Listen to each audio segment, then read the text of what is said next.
Hi viewers, welcome to our channel. నిన్న Varanasi title announcement చేస్తూనే ఒక గ్లిమ్స్ రిలీజ్ చేశారు. అంటే వారణాసి మొత్తం ప్రపంచాన్ని పరిచయం చేస్తూ ఎలా ఉంటుందా అని చెప్పేసి రిలీజ్ చేశారు. మహేష్ బాబు గారు లుక్స్ కూడా రిలీజ్ చేశారు. సో ఇప్పుడు దీని గురించి డిస్కస్ చేయడానికి, అంటే ఎలా ఉంది గ్లిమ్స్, మరి దీంట్లో ఎటువంటి అంశాలు ఉన్నాయి అని చెప్పేసి మాట్లాడుకోవడానికి ప్రజెంట్ మనతో పాటు సీనియర్ జర్నలిస్ట్ ఇమ్మంది రామారావు గారు ఉన్నారు. వారిని అడిగి తెలుసుకునే ప్రయత్నం చేద్దాం.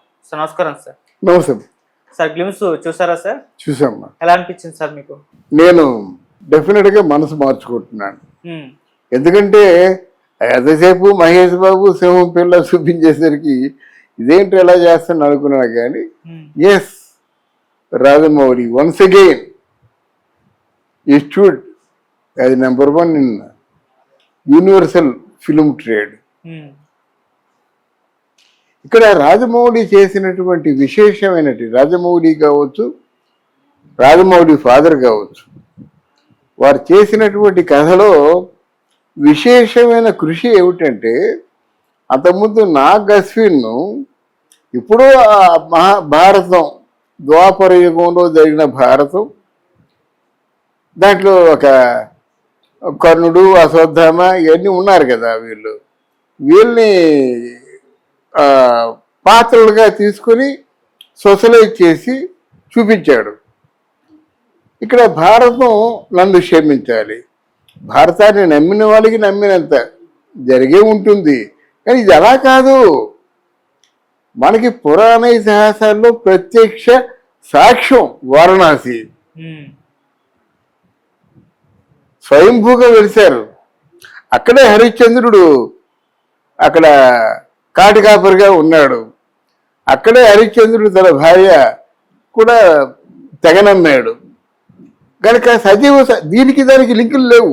అంటే ఆ పీరియడ్ని సజీవంగా చూపించే ఏర్పాటు చేయడంలో రాజమౌళి నెంబర్ 1. గుండె జల్లుమంటుందండి. వారణాసి అంటేనే జల్లుమంటుంది, కాశీని చూస్తేనే గుండె జల్లుమంటుంది. ఎందుకంటే అక్కడ జరిగినటువంటి ఆ అనుభవాలు మనం విన్నటువంటి నిజమైనటువంటి నిజ నిర్ధారణ చేసే సంఘటనలు మన కళ్ళ ముందు మెరుస్తాయి. అందువలన ఇక్కడ కథా వస్తువుని వారణాసి అని ఎంపిక చేసుకోవడం, సినిమాకి ఏ తిరుపులారో లేదా 2 ఆరులో 1 ఆరో ఎలా పెట్టకుండా చక్కగా వారణాసి అని పెట్టడం, అది సగం జనంలోకి వెళ్ళిపోయింది. వాట్ ఈజ్ వారణాసి అనేసరికి వారణాసి సో అండ్ సో. అక్కడ ప్రత్యక్ష సాక్షులైనటువంటి శివపార్వతులు అక్కడ అన్నపూర్ణమ్మగా కొలువై ఉన్నారు, పరమశివుడిగా కొలువై ఉన్నారు, హరిశ్చంద్రుడు అక్కడ ఉన్నాడు.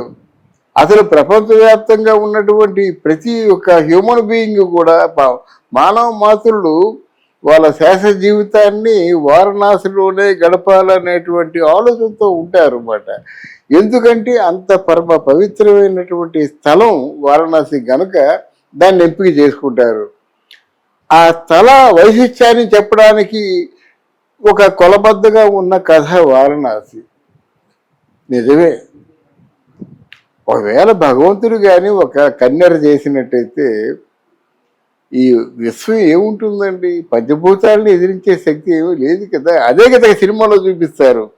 ఏ శక్తినైనా ఎదిరించవచ్చు, కానీ పంచభూతాలు తాలూకు రూపమే పరమాత్ముడు. ఆయనకి మరో రూపాలు ఇవన్నీ, ఆయన శక్తులకి మరో రూపాలు అన్నమాట.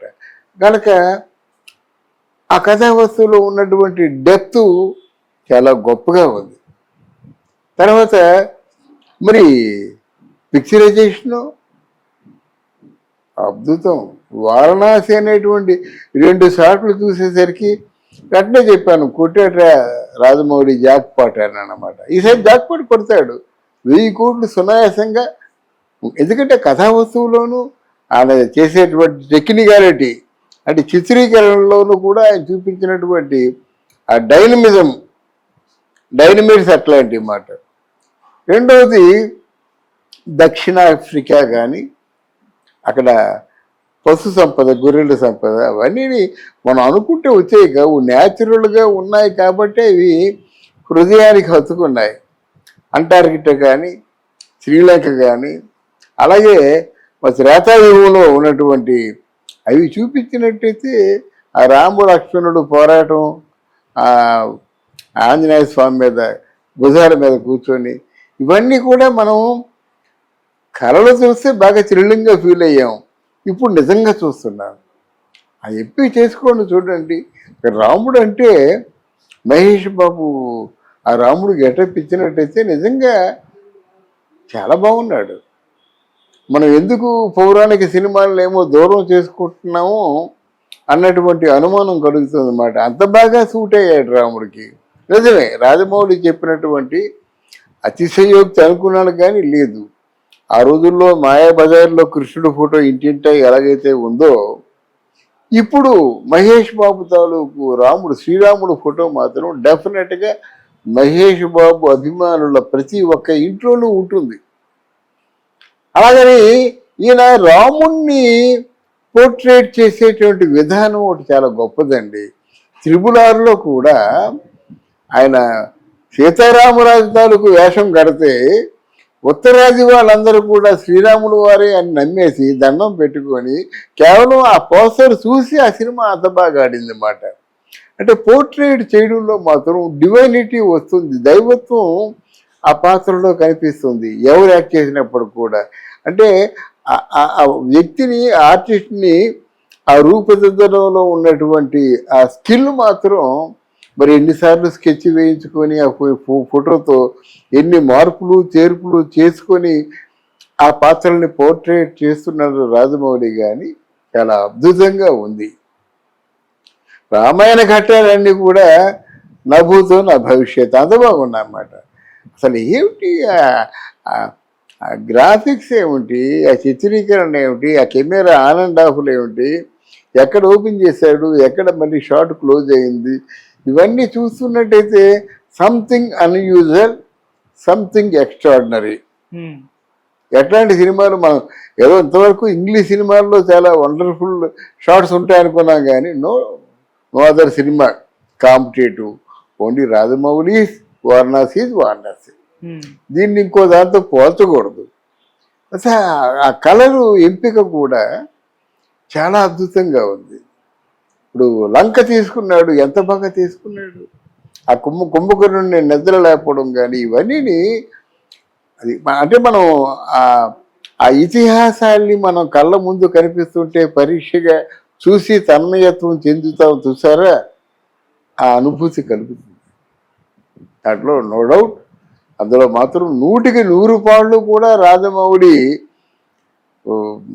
హిట్ అనడం, సూపర్ హిట్ అనడం చాలా తక్కువ. కానీ is one and only director in the universal అని చెప్తే తప్పు కాదు.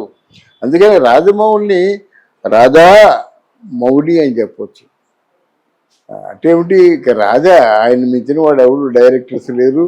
గతంలో ఉన్న డైరెక్టర్స్ ఉన్నప్పుడు కూడా ఏదో చేశారు కానీ ఎంత అద్భుతమా, ఒక సినిమాని మించింది ఒకటి, ఒక సినిమాని మించింది ఒకటి, ఇలా వస్తూ ఈరోజు ఎక్కడో ఉన్నత శిఖరాలకు వెళ్ళిపోయి దీని తర్వాత ఆయన ఏం సినిమా చేస్తాడు అనిపిస్తుంది, చేసినా ఇంతకంటే ఏం చూపిస్తాడు అనిపిస్తుంది అన్నమాట. అంత హైట్స్కి వెళ్ళాడు కనుక అది కృష్ణతో రాసిన దుర్భిక్షం. బాగా ఆ దమ్ము పట్టి చేసినటువంటి సినిమా అయిపోగానే 1 సంవత్సరం 2 సంవత్సరాలు విశ్రాంతి చేసుకుంటారు. దాంట్లో శక్తిని అంతా కూడగట్టుకొని ఒక్కసారి ఆ సెల్యులాయిడ్ మీద పోరాటం కొనసాగిస్తాడనమాట. కనుకనే it is one man show అండి. ఈ Varanasi cinema is nothing but one man show. అంటే మహేష్ బాబు ఒక టూలు. చాలా ఆ మహేష్ బాబుని ఇన్ డిఫరెంట్ ఫ్యాక్టర్స్లో డిఫరెంట్ యాంగిల్లో చూపించడం రాజమౌళి తెలివితేటలన్నమాట. ఆయన ఏం చెప్తే చేయడమే కాక మార్గం లేదు. వేలు కాలు ఇది పెట్టడానికి కూడా అవకాశం లేదు. అంతకంటే బాగా ఎవరు ఆలోచించలేరు.